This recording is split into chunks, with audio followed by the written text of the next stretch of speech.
Aside from money, what else can I gain into network marketing?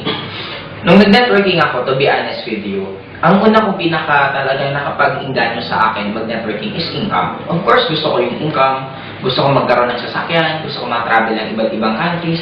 Yun ang pinakauna. Pero as almost 8 years na ako sa pag-networking, ano yung magiging mo?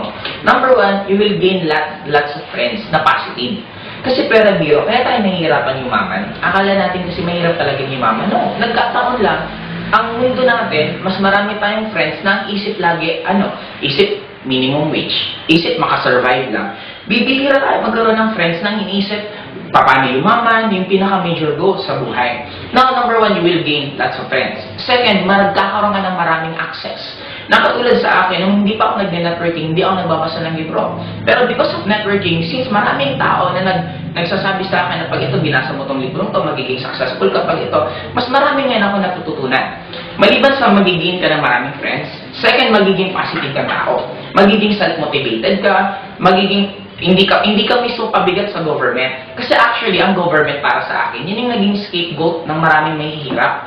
Pag mahirap sila, sisisi nila government. Pero, in every country, may government. In every country, may mahirap, may mayaman. Ibig sabihin, hindi sa government ang problema. Ang nagiging problema nasa sa atin. Dahil sa involvement mo sa networking, marami kang tao na pag nangarap ka, ang sasabihin sa'yo, sige, kaya mo yan. Pag nagsabi kang gusto ko magkaroon ng kotse, ang tanong sa'yo, anong kotse gusto mo? Kasi pag sa labas, pag hindi ka nasa mundo ng networking, pag pinag-uusapan kotse, kalokohan yan. Pag ikaw isang taong nangangarap ka na gusto mong yumaman, sasabihin sa'yo, ay, huwag ka nang mangarap ng mayaman kasi mahirap yumaman. In short, the difference sa nakita ko between networking and sa ordinaryong buhay, sa networking, lahat ng tao dito halos positive. And ang isa pang nakita ko dito, laging sasabihin sa'yo, sige, kaya mo yan, okay lang, diretso. Pero pag sa labas, puro negative, hindi mo yan kaya, mahirapan ka. Kaya yun ang pinakamagiging mo dito, actually, magkakaroon ka ng access. Isa pa pala, marami kang dito na kumikita ng sobrang lalaki. Kumikita ng milyon-milyon, pero makakausap mo ng normal. Unlike pag nasa traditional business ka or nasa employment ka, yung mga mayaman, halos bihira mo makausap. At ang nakita kong difference ng networking, pag sa networking, sabihin na natin yabang to, pero nakaka-inspire. Pag tinanong mo yung tao, magkano kinikita mo, open, ikukwento sa'yo, di na motivate ka tuloy.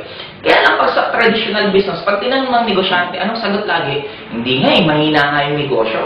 Araw-araw, buwan-buwan, taon-taon, lagi na lang mahina, pero hindi niya ginigib up yung negosyo niya. Actually, kumikita yon. Kaya lang, ayaw niya lang aminin. Kasi nga, sa traditional business, pag ininganyo mo yung tao na magtayo din ng negosyo mo, magiging kompetensya mo. Pero sa networking, no, pag ang tao ininganyo at tinuruan mo ma-inspire, lalong magbo-boom at magbo-boom ang career mo. Kaya ang difference ng networking, simple lang. Sa lahat ng field networking, tuturuan ka paano mangarap ng malaki at mai-inspire ka lalo at magiging optimistic ang tao. Yun ang pinaka para sa akin naging valuable, maliban lang sa pera, yung nagkaroon ka ng access na maraming circle of friends na puro kayo positive.